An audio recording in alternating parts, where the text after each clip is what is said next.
जी अस्सलाम वालेकुम, welcome back to my channel. उम्मीद करती हूँ कि आप सब बिल्कुल ठीक ठाक होंगे और आपकी जो स्टडीज़ है वो बहुत अच्छी जा रही होगी। और जो है हमारे मिड टर्म एग्ज़ाम का जो है टाइम बहुत ही कम रह गया है, बहुत करीब आ चुके हैं। ठीक है, तो 25 तो हो चुकी है, अभी जो है अब आगे जो है इतना ज़्यादा टाइम नहीं बचा है। इसलिए मैंने सोचा कि जो है हम ऑरल में जो है एक समझ के अपने जो लेक्चर्स हैं वो कर लें कवर। तो अभी तो हमारा फर्स्ट लेक्चर ही जा रहा है, उसका अभी जो है फर्स्ट पेज अभी हुआ है। ठीक है, तो ये बिकॉज़ जो है मेरी वीडियोस हमेशा थोड़ी सी लंबी हो जाती हैं बिकॉज़ मुझे जो है उसको कम्प्लीटली कवर करना होता है, उसमें मुकम्मल एक डिटेल में उसको जो है बताना होता है आपको।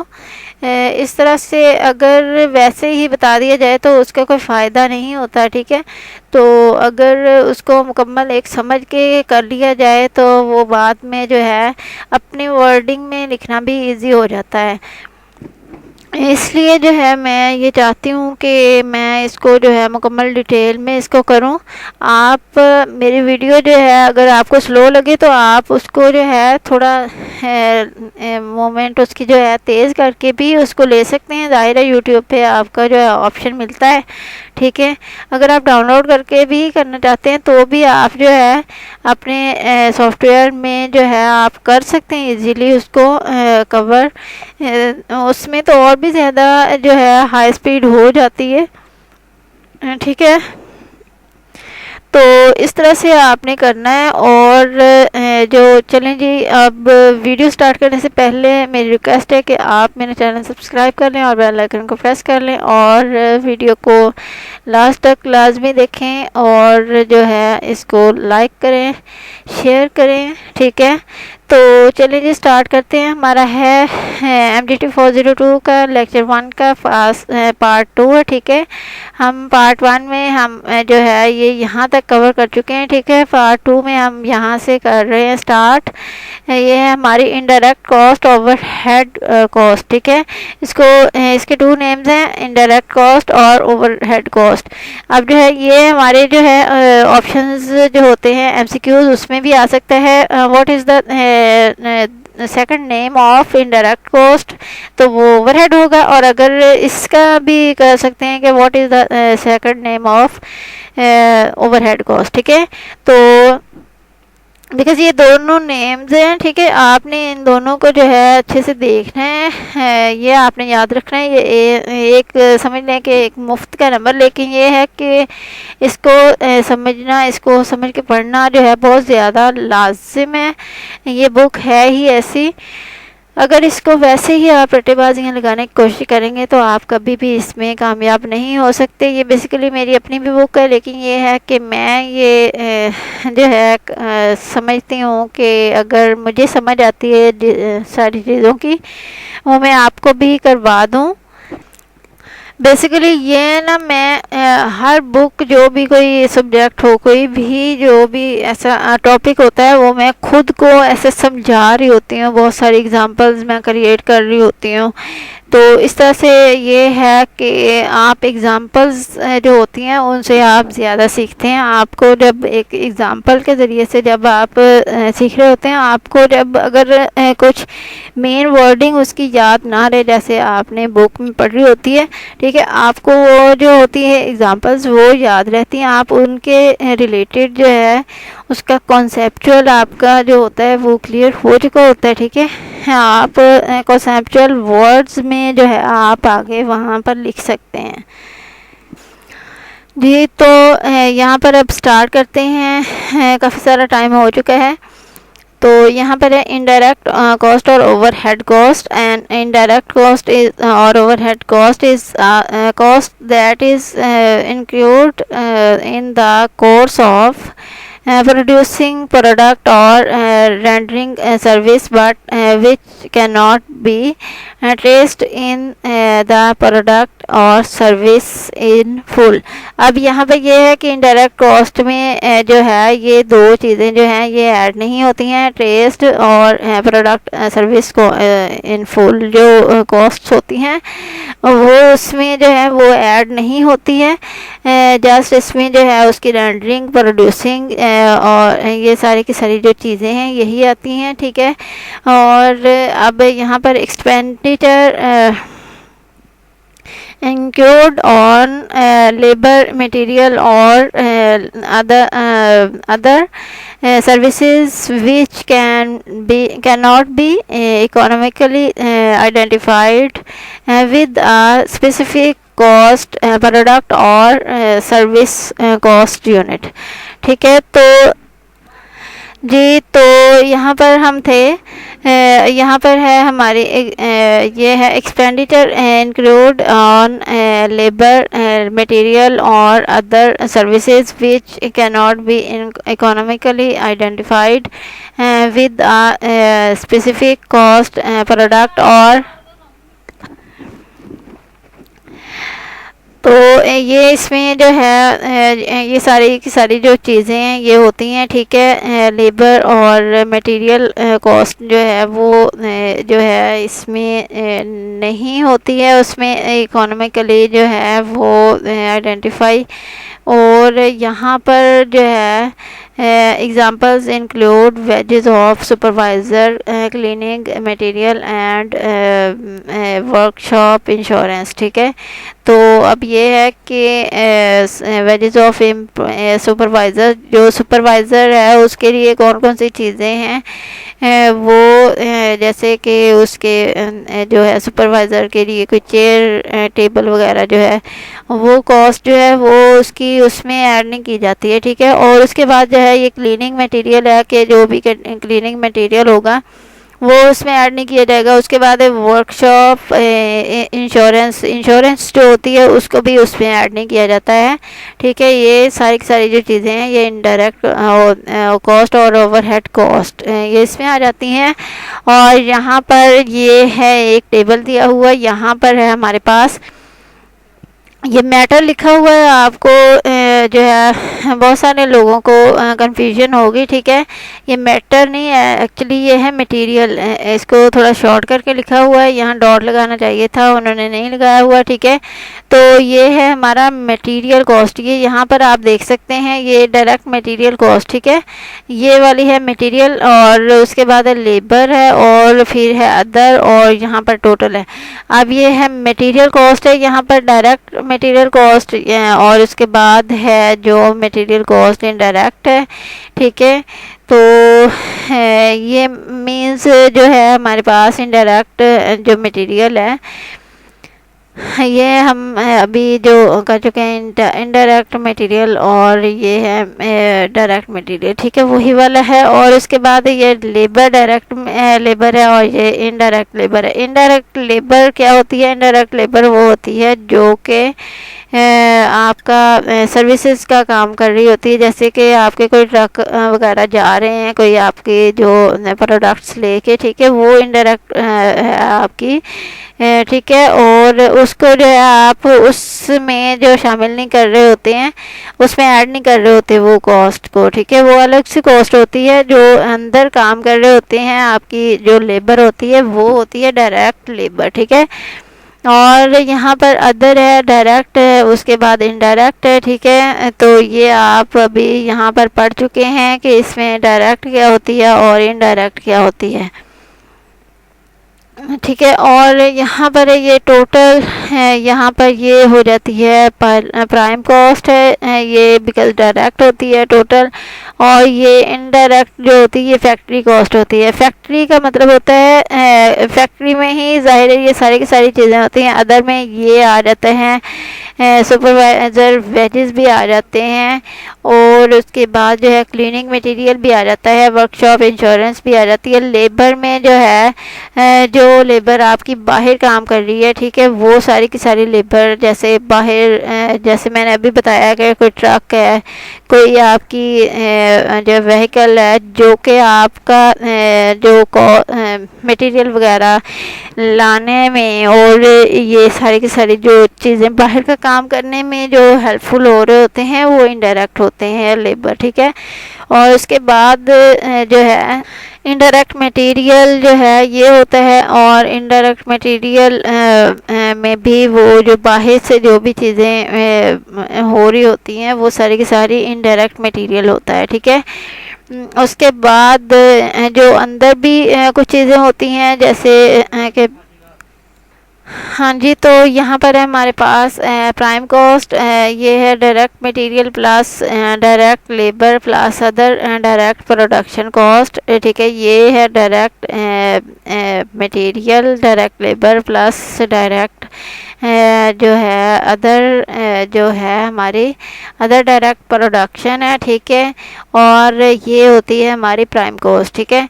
और ये है हमारे पास टोटल प्रोडक्शन कॉस्ट है, ठीक है। ये क्या होती है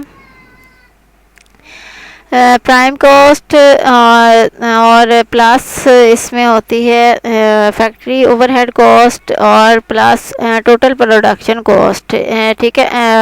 और जो है ये मतलब prime cost plus factory overhead cost ये होती है हमारी प्रोडक्शन टोटल प्रोडक्शन कॉस्ट। और यहाँ पर ये है कन्वर्जन कॉस्ट, ये है direct labour cost plus factory overhead cost, ये इसका जो ये फॉर्मूला, और ये है कन्वर्जन कॉस्ट इसको कहा जाता है। और नेक्स्ट है ये बेसिकली जो है एक फार्मूलाज की शक्ल में है, लेकिन उसके हिसाब से जो है लिखे नहीं हुए। आप अगर इसको ये प्लस को इधर जाके लिख दें तो आपका एक फार्मूला बन जाएगा, ठीक है। तो अब यहाँ पर आ जाते हैं हम, यहाँ है हमारे पास कॉस्ट बिहेवियर, ठीक है। Cost behaviour is the cost behavior is the way in which total production cost is affected by fluctuations in the activity production level, ठीक है। तो जो कि होती है ना ये कॉस्ट बिहेवियर का मतलब होता है कि जो कि आपको आपकी जो प्रोडक्शन और जो है आपकी जो प्रोडक्ट का जो फ्लक्चुएशंस जो होती हैं उनके ऊपर जो है उनकी एक्टिविटी पे असरअंदाज हो रही होती है, उनके लेवल में जो है असरअंदाज हो रही होती है। उसके बाद यहाँ पर है एक्टिविटी लेवल जो होते हैं उसके अंदर जो है वो असरअंदाज हो रही होती है, ठीक है।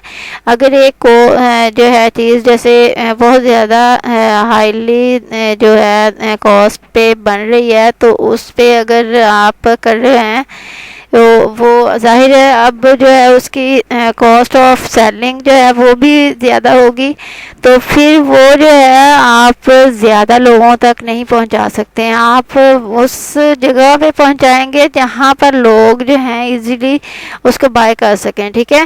तो जब वो इजीली जहां पर बाय कर सकेंगे, हो सकता है कि वो आप जिस इलाके में जैसे पाकिस्तान में है आप किसी बड़े वाले जैसे इस्लामाबाद, लाहौर, कराची ऐसे कोई बड़े बड़े जो मॉल्स होते हैं वहाँ पर अगर आप भेजते हैं तो आपको जो है उसकी कॉस्ट मिल सकती है। अगर आप जो है छोटी जगहों पे भेजते हैं तो आपको वो कॉस्ट जो है मैसर नहीं हो सकती है, बिकॉज़ जो है लोग इतने ज़्यादा अफोर्ड नहीं कर सकते, बहुत ही कम होते हैं, ठीक है। और नेक्स्ट यहाँ पर एक्टिविटी लेवल है, ठीक है। Activity level the activity level refers to the amount of the work done, के जो एक्टिविटी लेवल जो है वो होता है कि जो वर्क जो काम जो है कितने टाइम में डन किया गया है वो उसकी जो है अमाउंट होती है, ठीक है।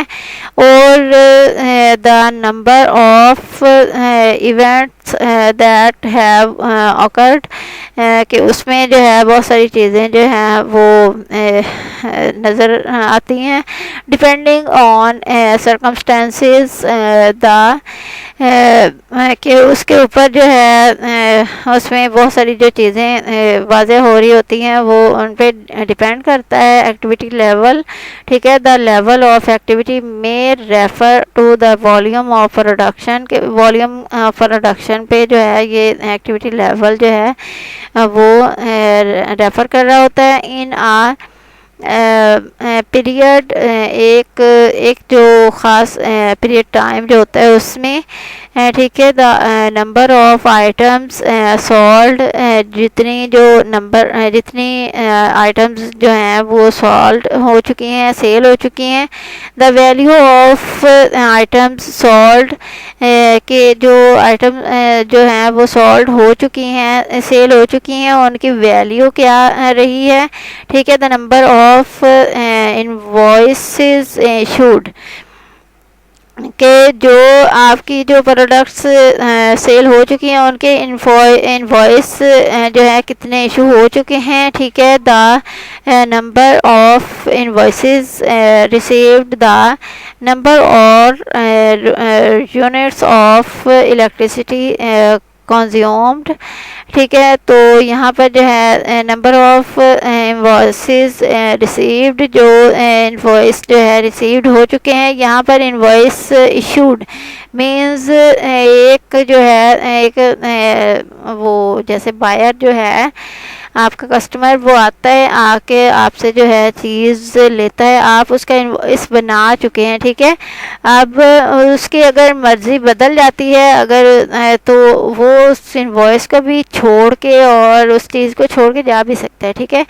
अब वो कह रहा है कि यहाँ पर जो है इनवॉइस कितने इशू किए गए थे, बनाए गए थे, उसके बाद जो है उसमें से कितने इनवॉइस जो हैं वो रिसीव हुए, मतलब कितने इनवॉइस कितनी जो है चीज़ें वो उन्होंने पेमेंट करके जो है उन्हें ले लिया है, ठीक है, बाय कर लिया है।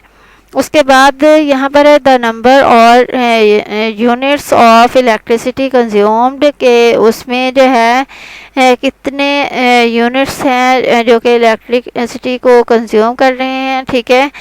द लेबर टर्नओवर ईटीसी है कि जो उसका उसमें जितनी भी लेबर है वो उसके ऊपर भी एक्टिविटी लेवल जो है वो डिपेंडेंट होता है।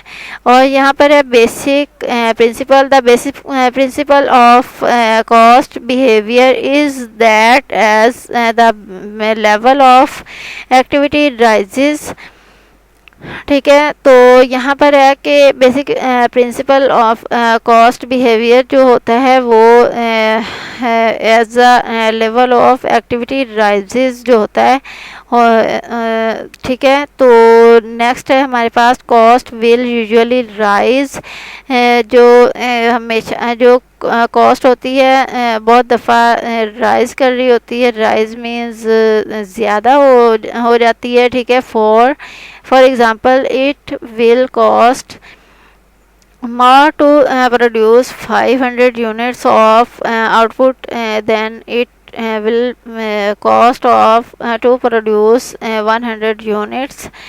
It will usually cost more to travel 10 kilometer than to travel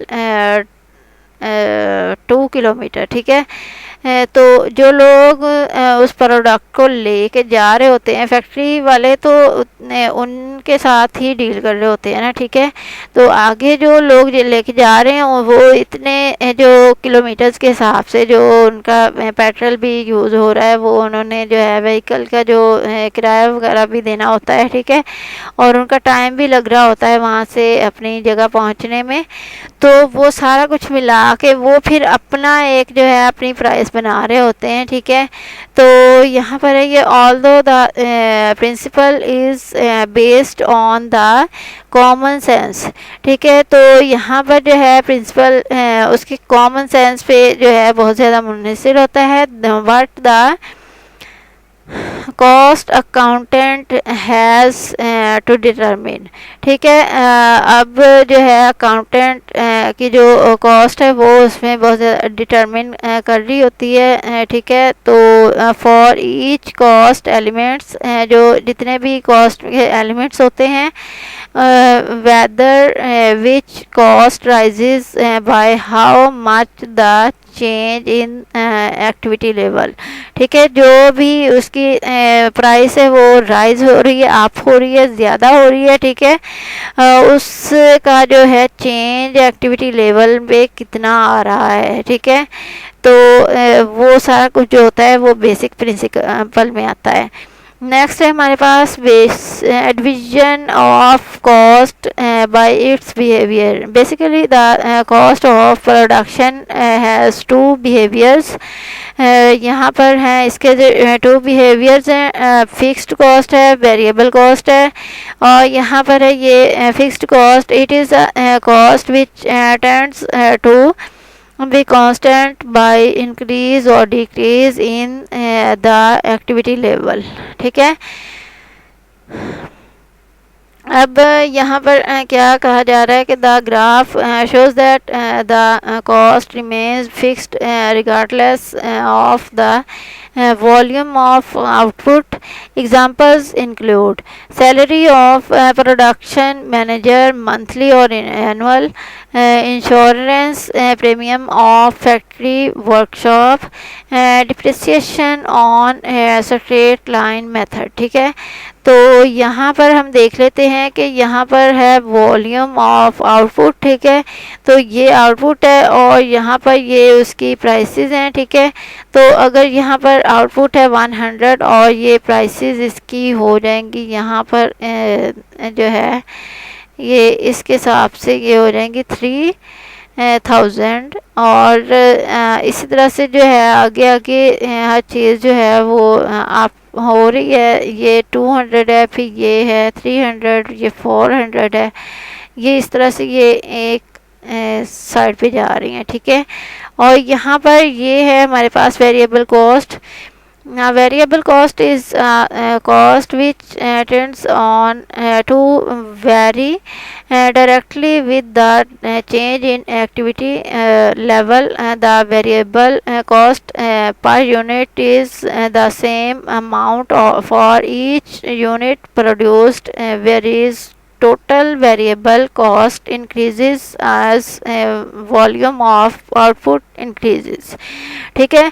तो यहाँ पर क्या है कि जो वेरिएबल कॉस्ट है वो जितनी भी कॉस्ट होती हैं उनको डायरेक्टली वेरी कर रही होती है और उसमें जो है चेंज एक्टिविटी लेवल को चेंज कर रही होती है। ठीक है। उसके बाद जो है उसमें the variable cost per unit is the same amount for each unit produced। ठीक है। जो भी वेरिएबल कॉस्ट होती है पर यूनिट वो हमेशा सेम अमाउंट रहती है फॉर ईच यूनिट। ठीक है। और produced where total variable cost increases as volume of output increases. ठीक है। तो यहाँ पर जो है उसकी वेरिएबल कॉस्ट जो है वो इंक्रीज़ हो रही होती है और वॉल्यूम जो है वो अच्छा मुझे ये समझ नहीं आ रही है कि राइज मैंने ठीक कहा है या नहीं, ये आप मुझे ज़रूर बताना। और यहाँ पर ये मैं आपको बता रही हूँ the graph shows the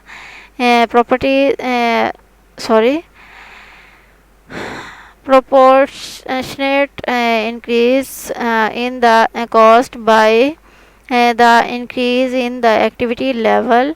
Example include cost of raw material consumed, direct labor cost, selling commission।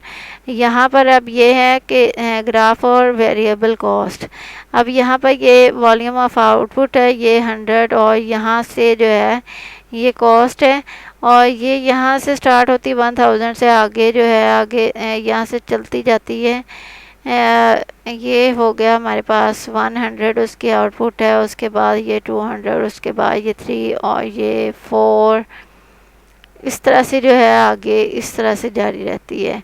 और यहाँ से जो है उसकी जो है प्राइस वो भी ज़्यादा हो रही होती है।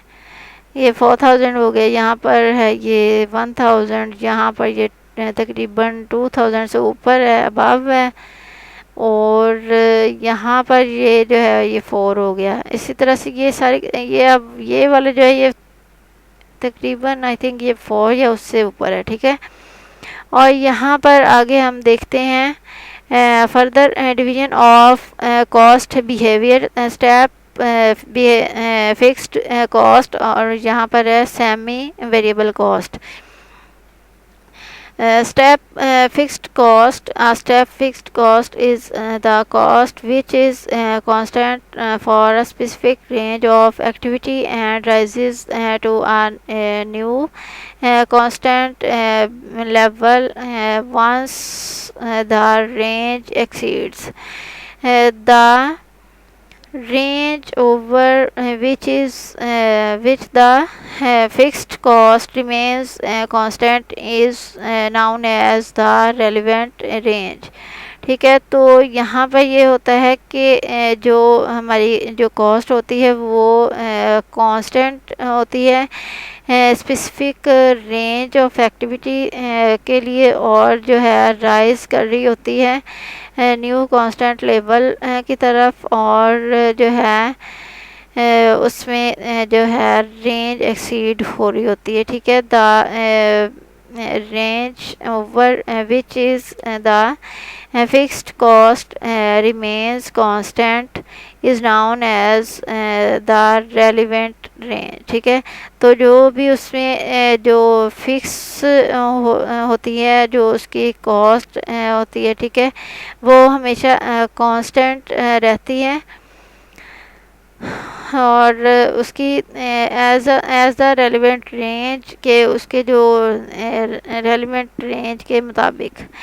For example, the depreciation of a machine may be fixed if production remains below 100 number of units per month, but the production exceeds 100 number of units in a second machine may now the required and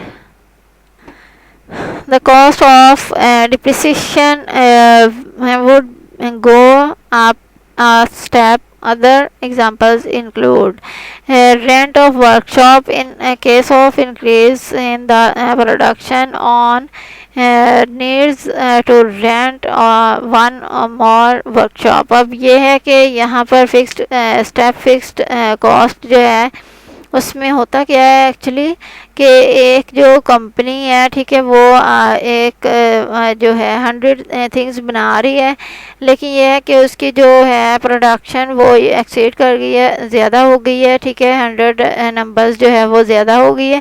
अब जो है उसको एक और जो है production जो workshop है और भी चाहिए एक, तो उसके लिए उसको जो है अगर वो रेंटेड लेगा तो रेंटेड प्लेस लेंगे तो फिर उसको जो है उसके लिए जो है रेंट भी चाहिए। ठीक है, वो एक कॉस्ट अलग से पड़ जाएगी। नेक्स्ट है ये salary of supervisor. Increase in output will be supervised by increased number of supervisors.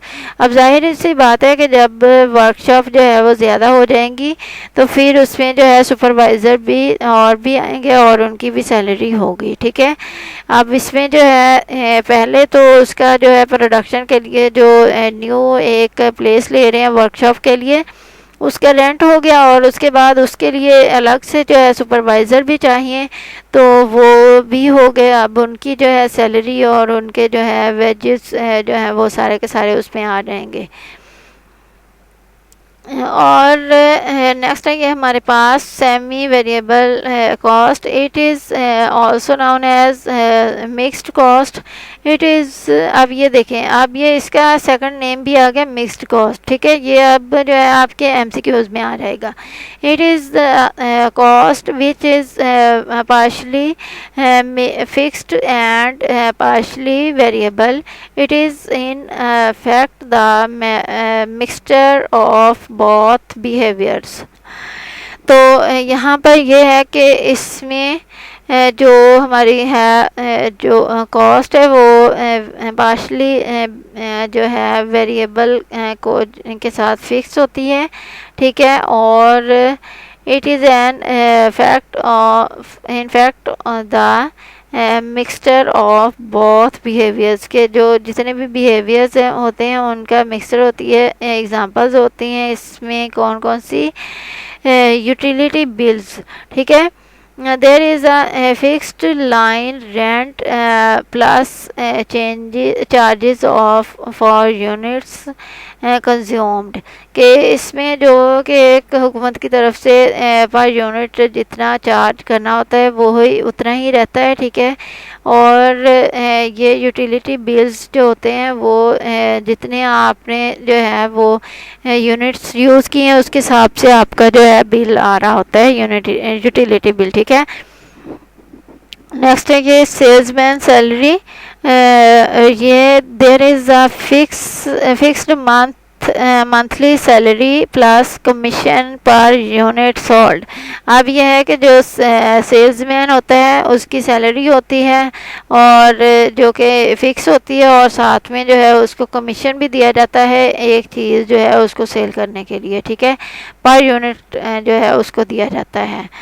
अब यहाँ पर ये है this graph shows fixed cost of 2000 and after the cost is variable, ठीक है। तो यहाँ पर अब ये है कि जो हमारी जो कॉस्ट है वो यहाँ से ऐसे जो अगर उसमें 100 है तो वो ऐसे 2000 ऐसे एक्सीड कर रही है, ऐसे करते करते वो जो है आगे बहुत ऊपर तक जा रही है, ठीक है। ये है हमारे पास वेरिएबल कॉस्ट पोर्शन और ये है हमारे पास फिक्स्ड कॉस्ट पोर्शन, ठीक है। ये फिक्स्ड कॉस्ट है कि कितनी जो है उसमें 100 है ये यूनिट्स हैं, ठीक है। और यहाँ पर ये जो है उसकी कॉस्ट आ रही है और यहाँ पर ये जो है चीज़ cost of behavior units of production, cost behavior per unit of production, cost per units behaves differently than the total cost of production, के जो कॉस्ट पर यूनिट है वो उसका बिहेवियर जो है वो डिफरेंट होता है कॉस्ट जो होती है टोटल कॉस्ट ऑफ प्रोडक्शन से। Following table shows the difference in behaviour. अब यहाँ पर ये इंक्रीजिंग प्रोडक्शन वॉल्यूम सिचुएशन, ठीक है। तो यहाँ पर ये है हमारे पास, ये है प्रोडक्शन है, ये है टोटल, और यहाँ पर ये है हमारे पास ये फिक्स्ड है तो ये डायरेक्ट हो गई और यहाँ पर ये है कांस्टेंट और उसके बाद है ये वेरिएबल, ये कांस्टेंट और ये है ये डिक्रीज़ हो गई यहाँ पर और ये इंक्रीज, डी यहाँ पर डिक्रीज़ के लिए और आई इंक्रीज़ के लिए, ठीक है। और यहाँ पर टोटल क्या है, ये डिक्रीज़ हो रही है और यहाँ पर ये जो है ये इंक्रीज़ हो रही है। और उसके बाद जो है यहाँ पर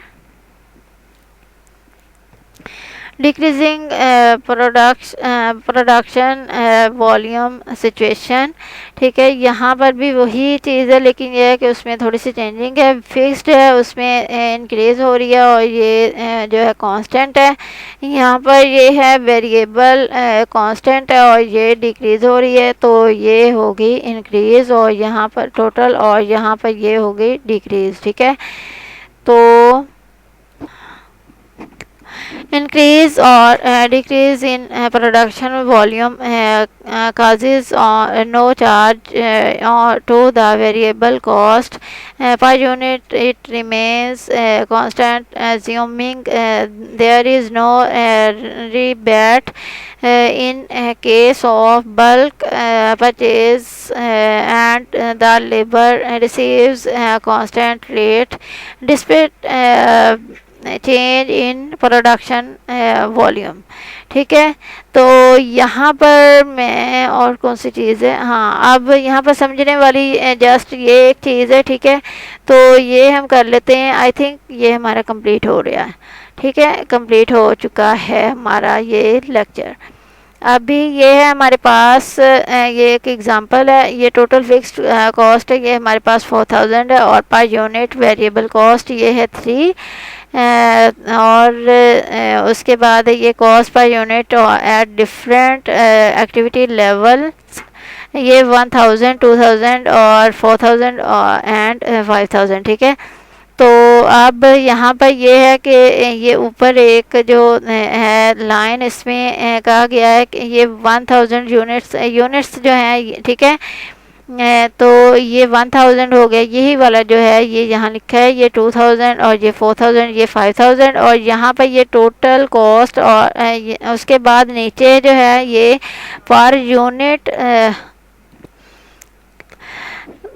ठीक है, तो यहाँ पर ये हो गया और ये सारी चीज़ें अब RS पर यूनिट है। ठीक है, ये होगी और उसके बाद ये टोटल RS है, इसके साथ ये 1000 यूनिट्स और उसके बाद ये 2000 यूनिट्स के साथ भी यही दो चीज़ें लिखनी है 2 कॉलम्स में और यहाँ पर ये भी हर एक के साथ जो है ये 2 चीज़ें ही आएंगी। ठीक है, और अब जो है यहाँ पर इस साइड पे ये किया गया है फिक्स्ड कॉस्ट वेरिएबल कॉस्ट और यहाँ नीचे है टोटल कॉस्ट। ठीक है, तो यहाँ पर ये है 4 तो इसमें अगर इसके जो हैं यूनिट्स जो हैं पर यूनिट जो है 4 है, तो ये 4 को 1 से मल्टीप्लाई करें तो ये 4000 हो जाएगा। ठीक है, तो यहाँ पर ये 3 हैं यूनिट्स, तो ये इसको 3 1 जार 3000 हो जाएगा। ठीक है, और ये अब ये नीचे जो आ रहा है ये वाला, ये इसको जो है टोटल किया गया है, ये टोटल कॉस्ट जो है ये यही वाली है 4 + 3 ये 7 हो गया,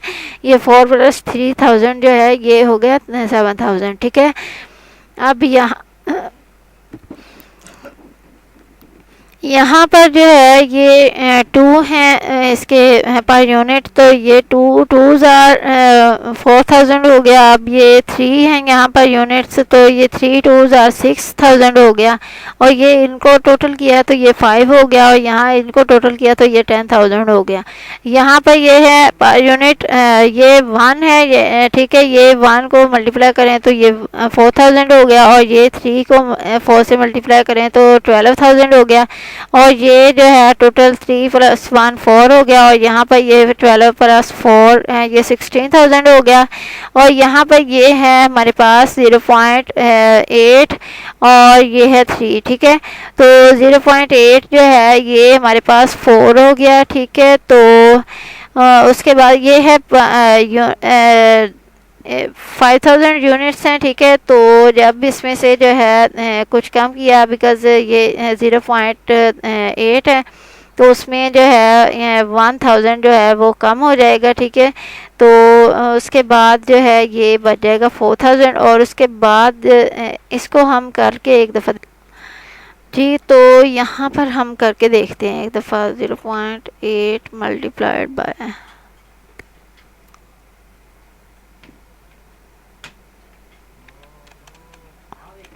नहीं इस तरह से, हाँ ये देखें आ गया, ये 0.8 को मल्टीप्लाई किया 5000 से तो ये 4000 आ रहा है। ठीक है, ये इसको जो है 0.8 को इससे मल्टीप्लाई किया तो ये 4000 आ रहा है। ठीक है, तो अब इसी तरह से जो है ये 3 को हम कर रहे हैं 5000 से तो ये 15000 हो गया। अब ये जो है 3 है और ये 0.8 है, ये 3.8 हो जाएगा और ये बहुत इजीली हो जाता है। जाहिर है कि ये इस साइड पे ये 0 और ये 3 इस साइड पे होगा। ठीक है, और ये 8 है, ये इस तरह से आ जाएगा इजीली। ठीक है, और उसके बाद ये जो है 15 + 4000 जो है ये 19000 हो गया। उम्मीद करती हूँ कि आपको इससे काफ़ी ज़्यादा हेल्प हुई होगी, आपको इसके जो है अच्छे से समझ आई होगी। अगर कोई भी चीज़ जो है आपकी मिसिंग हो रही है, आपको समझ में नहीं आ रही है तो प्लीज़ काइंडली मुझे जो है आप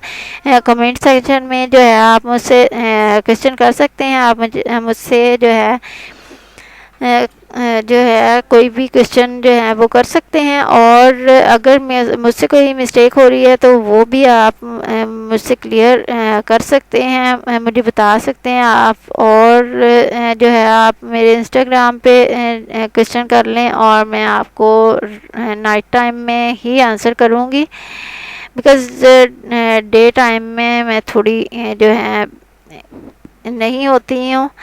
ठीक है, तो उम्मीद करती हूँ कि आप जो है इसको अच्छे से कवर करेंगे। इसको जो है ये बुक है ही ऐसी, ये थोड़ी सी ड्राई सी बुक है। ठीक है, आप अगर इसको समझ के नहीं पढ़ते हैं, वैसे आप कहते हैं कि नहीं जी रट्टा लग जाएगा, तो ऐसे रट्टे वाली ये चीज़ है ही नहीं। ये बिल्कुल एक जो है बेसिक जो है ये बुक है, और इसमें जो है इसको मैथमेटिकल जैसे होते हैं वैसे इसको अगर अच्छे से समझा ना जाए तो ये जो है ये कवर नहीं हो सकती।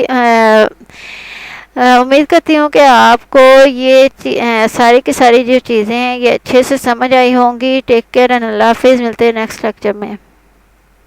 और ये है कि हमारा जो ये लेक्चर है ये कंप्लीट हो चुका है, और जिन लोगों ने मेरा चैनल सब्सक्राइब नहीं किया, मिलते हैं उसको जो है वो कर दें सब्सक्राइब, और बेल आइकन को प्रेस कर दें ताकि आपको मेरे चैनल पे आने वाली हर वीडियो आप तक जो है इजीली पहुंच सके। टेक केयर एंड अल्लाह हाफिज़, मिलते हैं नेक्स्ट लेक्चर में।